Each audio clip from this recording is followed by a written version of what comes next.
ម្ដាយជាផ្កាឈ្ងុយឈ្ងប់ដួងចិត្តកូនសពចងចាំមិនភ្លេចព្រោះម្ដាយបីបាច់ថែធួនបំពេកូនតូចតក់តែងសុខកាយចិន្តាម្ដាយខំទ្រាំហត់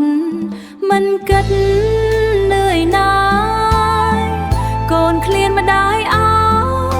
មកហូបអាហារឆ្ងាញ់ម្ដាយស៊ូហាលក្តៅញើហូរស្រង់សស្រាំងលំបាកយ៉ាងណាម្ដាយសុខចិត្តទ្រាំ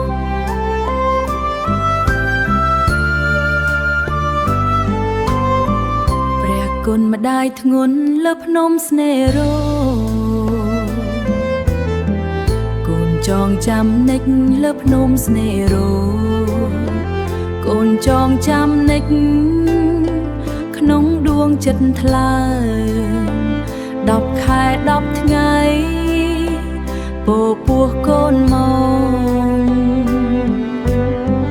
បីជាលំបាកម្ដាយសប្បាយចិត្តទីវាអ្នកម្ដាយវិលមកដល់ទៀត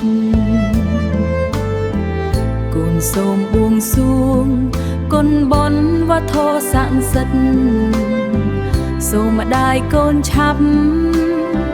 បានសុខភាពល្អអាយុយឺនយូរសុខកាយសប្បាយចិត្តអាយុយឺនយូរសុខកាយសប្បាយចិត្តកូនសូមសន្យាជាកូនល្អ